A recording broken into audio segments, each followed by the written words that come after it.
রাসূল সাল্লাল্লাহু আলাইহি ওয়াসাল্লামের অবমাননা করার চেষ্টা করা হলে আমাদের মনের অবস্থা কেমন হয়?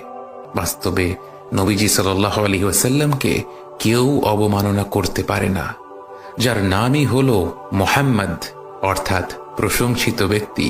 তাকে কি করে মানুষ অপমান করবে? একটি মোমবাতি নিয়ে যদি কেউ সেটার নাম দেয় সূর্য, আর সেই মোমবাতিতে ফু দিয়ে বলে আমি সূর্য নিভিয়ে দিয়েছি, আসল সূর্যের জ্যোতি কি অনুপরিমাণও কমবে? স্বয়ং আল্লাহ ও তার ফেরেশতাগণ যার প্রতি সালাম পেশ করেন, তার মর্যাদা কি কীট পতঙ্গের ঝিঁঝি শব্দে প্রভাবিত হবে? সর্বকালের শ্রেষ্ঠ মানুষের শান শুধু অক্ষুণ্ণই থাকবে না, বরং প্রতিনিয়ত বৃদ্ধি পাবে। কিন্তু মুমিনের হৃদয় যে তার বিরুদ্ধে কটু কথা মেনে নিতে পারে না। তার ব্যাপারে মিথ্যাচার হলে যে ভাষা, বর্ণ, জাতি নির্বিশেষে বিশ্বের প্রতিটি কোণে প্রতিটি বিশ্বাসীর মনে রক্তক্ষরণ হয়। তিনি সর্বকালের শ্রেষ্ঠ মানুষ, শ্রেষ্ঠ নবী, শ্রেষ্ঠ রসূল। তারা বাক স্বাধীনতার অজুহাত দিয়ে যতই তার ব্যাপারে মিথ্যা রটাবে, আমরা তত বেশি আমাদের বাক স্বাধীনতা প্রয়োগ করে তার ব্যাপারে সত্য ছড়িয়ে দেব।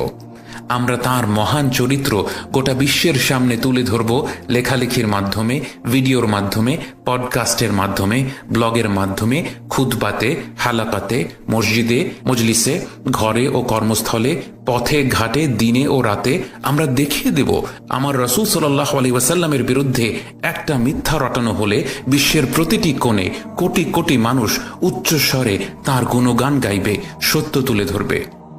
আমরা সুন্নত পালনের মাধ্যমে বিশ্বকে দেখিয়ে দেব কেন আমাদের নবীজি সাল্লাল্লাহু আলাইহি ওয়াসাল্লাম সৃষ্টি জগতের সবচেয়ে প্রশংসিত, সবচেয়ে প্রিয়, সবচেয়ে মহান সৃষ্টি। আর যদি আমরা তা না করতে পারি, তার সম্মান অনুপরিমাণও কমবে না। তার সম্মান রক্ষা করার ওয়াদা তো স্বয়ং বিশ্বজাহানের রবই করেছেন, বরং তখন আল্লাহ অন্য কাউকে বাছাই করে নেবেন তার হাবিব সাল্লাল্লাহু আলাইহি ওয়াসাল্লামের সম্মান রক্ষা করার জন্য, তার মর্যাদা আরো উন্নত করার জন্য। আল্লাহ যেন আমাদের সবাইকে রাসূল সাল্লাল্লাহু আলাইহি ওয়াসাল্লামের মর্যাদার খেদমত করার সুযোগ দেন।